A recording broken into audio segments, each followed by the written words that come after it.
Ustedes que vinieron a esta parroquia María Madre de la Misericordia en este Domingo de Ramos, hemos leído el Evangelio de Lucas 22:14 hasta el capítulo 23, versículo 56.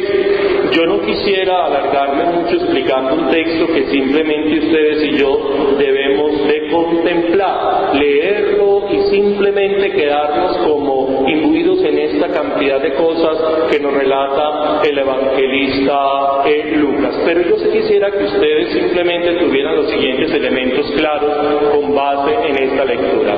Si usted coge el Evangelio de Mateo, el Evangelio de Marcos, el Evangelio de Juan y lo compara con el relato de la pasión de Lucas, descubre que Lucas es muy parco para hablar, no le coloca mucho color a la cosa, evita mucho presentar a Jesús como tan sufriente. ¿Por qué tiene esa característica Lucas?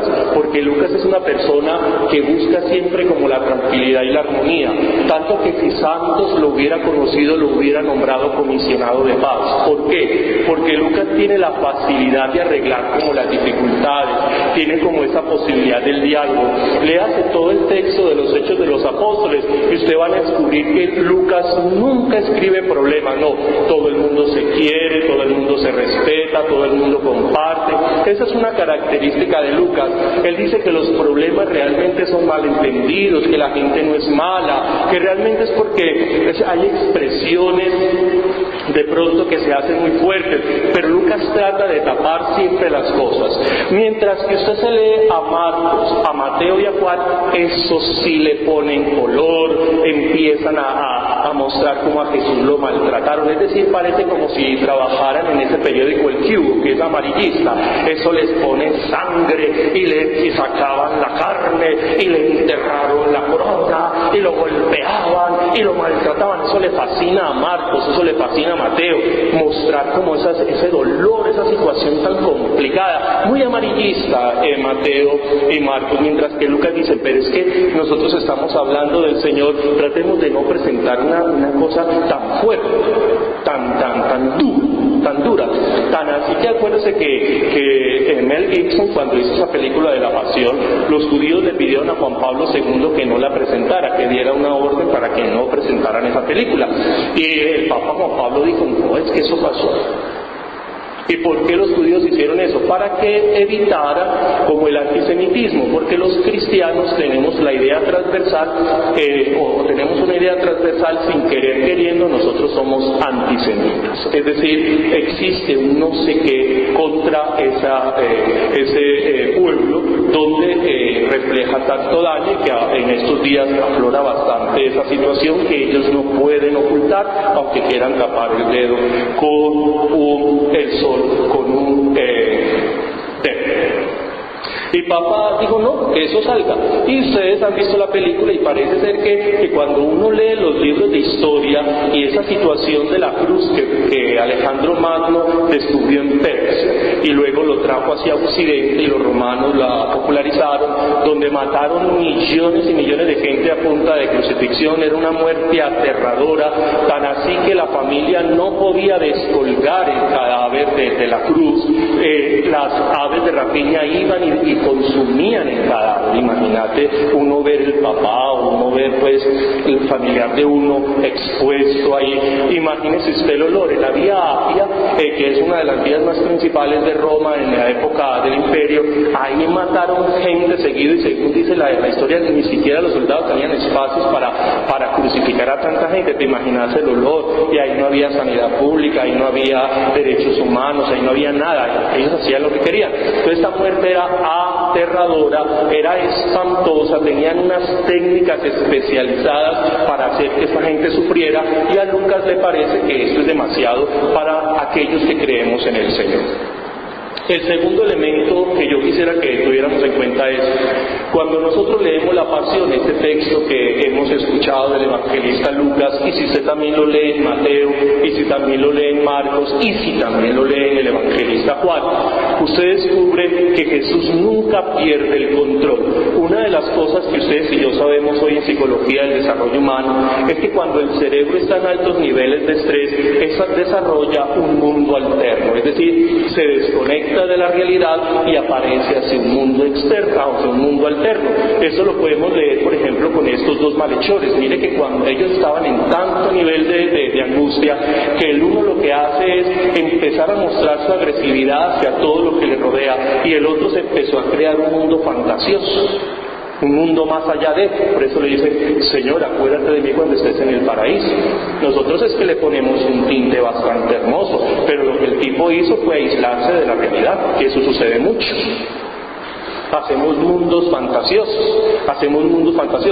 Y cuando usted lee el Evangelio, los Evangelios, la Pasión, Jesús en ningún momento se desconecta de la realidad. ¿Cómo hizo Jesús para mantener ese autocontrol? Si nosotros en renglones anteriores leemos cómo Él le pide a su Padre desesperado, sudando sangre, que no le deje pasar por ese suplicio, y cómo cuando ya le toca pasar por esa realidad, Él no pierde el control, lo que hace es reflejar antes perdón, reflejar antes cariño, ánimo a la gente e interceder por sus enemigos.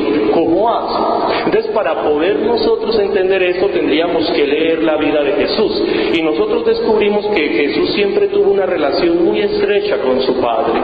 Siempre sus actividades comenzaban y terminaban en una vivencia trascendental. Es decir, Jesús pudo mantener el autocontrol gracias a esa experiencia trascendental que tuvo con su Padre. Mire que Él no pierde el control, Él lo único que hace es confiar en su Padre, y lo que rezábamos en el Salmo 22, Dios mío, ¿por qué me has abandonado? Qué tan bueno que usted ahorita en su casa abriera la Biblia y leyera ese Salmo 22, que en ningún momento es una duda de Jesús hacia su Padre.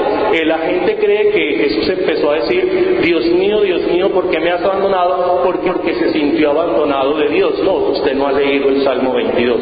Cuando una persona le diga que Jesús se sintió abandonado de Dios, que Jesús se sintió solo, aislado, es porque usted nunca ha leído el Salmo 22. Leas el Salmo 22, es bastante extenso, pero es una belleza de Salmo. ¿Qué hace Jesús frente a la cruz, donde ya las posibilidades no existen y la realidad lo ha vencido? Él empieza a decir: Señor, solo en ti pongo mi confianza. Ese es el Salmo 22. Es decir, es cuando el pobre, el necesitado, se abandona completamente en las manos de su Padre, esperando que Dios haga algo por él, lo cual vamos a reflexionar ahorita el viernes, sábado y el domingo. ¿Qué hizo Dios? Lo resucita. Eso es la respuesta. Dios resucita a Jesús, pero Jesús estaba simplemente abandonado en los brazos de su Padre, en una situación que para él era extremadamente complicada. No se le olvide que Jesús caminaba sobre las aguas, multiplicaba pan y peces, resucitaba muertos, es decir, era una persona extremadamente exitosa, y verse en esa situación de vulnerabilidad, eso desquicia a cualquiera. Y él lo único que hizo fue confiar en su Padre. ¿Y esto por qué es importante para nosotros? Por una cosa muy sencilla.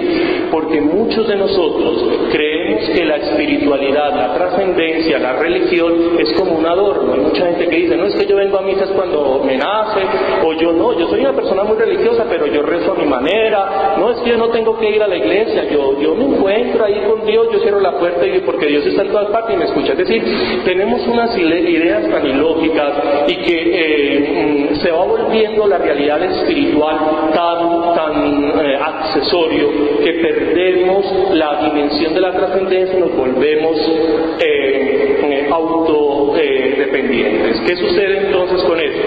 Cuando vienen las dificultades, cuando vienen los problemas, no somos capaces de enfrentarlas, y nadie aquí me lo puede negar. Pero ¿cuánta gente hoy enferma, deprimida, que porque se le va el esposo, que porque se le va la esposa, que porque los hijos no responden, que porque tuvieron un revés económico? Eso es una situación aterradora que hoy tenemos, y la la cantidad de personas que van donde el psicólogo y el psiquiatra para asumir unos tratamientos, y el psiquiatra para mandar el clonazepam, la sertralina o la fluoxetina para poder que usted vaya superando un montón de cosas que se le va generando por una serie de problemas que la vida va presentando. ¿Y esto por qué? Porque la espiritualidad nuestra es muy baja.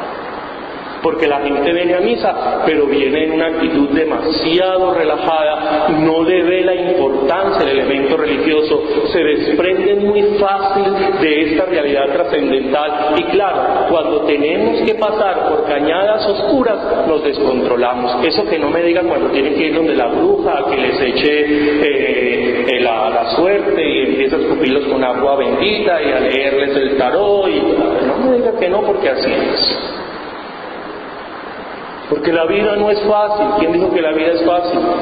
¿Quién dijo que usted toda la vida la tiene segura? Eso no existe. La vida es una inestabilidad aterradora, pero nosotros nos vamos volviendo autosuficientes y vamos perdiendo esta dimensión religiosa, donde el espíritu se va volviendo débil, y cuando tenemos que enfrentar los problemas no somos capaces. Y aquí nadie me lo puede negar que eso es lo que está pasando. Aquí mucha gente va a misa, estas iglesias son llenas, pero ahí cuando vienen los problemas hay que ver cómo nos cortamos, y hay que ver los consultorios de los psiquiatras llenos. Esa es la idea que yo quiero que ustedes tengan muy clara. Cómo Jesús fue capaz de vencer una realidad tan atroz, porque es que pasarle de ser exitoso a volverse nada, de ser una persona con tanto poder a terminar siendo humillado. Como uno pierde el control, porque no dijo, malditos, yo soy el hijo de Dios, y verá cuando me maten yo voy a ir allá al infierno y voy a hablar con el diablo para que les chuses a nadie en la paz y la mocha, y ustedes se van a tener que quemar en su propia grasa, malditos, pero de allá no salen. Eso pudo haber dicho Jesús. Porque ¿qué les dije? Que el cerebro se estresa, entonces uno crea un mundo alterno. Jesús pudo haberse descontrolado de esa manera, pero no lo hizo. ¿Por qué? Porque estaba unido a su Padre. Algo va a ser mi Padre, y yo no voy a perder la fe en mi Padre. ¿Cuántas veces nosotros empezamos a sentirnos abandonados? El Señor, ¿por qué me está castigando? Pero a mí, ¿por qué me pasa esto si yo soy una persona buena? Pero empezamos con un montón de cosas, porque nosotros creemos que esto es un muñequero, que esto aquí es como motilando calvos, como así como muy alegremente, y cuando ya vienen las dificultades, donde ahí sí nadie nos quiere dar la mano, donde unos nos van a criticar y otros van a sentir pesar, nos vamos a encontrar solos y no vamos a tener la posibilidad de enfrentarnos a unos problemas que son muy complicados. Porque para mí sí es muy triste uno dedicarle toda la vida a los hijos y que no respondan. Eso a mí me parece una frustración muy horrible. ¿Usted se imagina que una persona se case haciendo un proyecto con otra persona y a la vuelta de la esquina ese proyecto fracasa? Eso me parece a mí muy horrible. Uno solo se defiende, uno solo sale adelante, pero cuando uno está entregándole tanto a otras personas que no saben después valorar, o cuando uno está haciendo un proyecto de vida con otra persona y termina destrozándolo a uno, eso es muy duro. Y aquí nadie puede decir, de esta agua no beberé. Por eso la espiritualidad no es un juego, es una cosa muy seria, y nosotros lo tomamos muy relajado, y es la única forma en que no perdamos el control de nosotros mismos y podamos enfrentarnos a las situaciones adversas e ilógicas que la realidad nos presenta. El Señor esté con vosotros.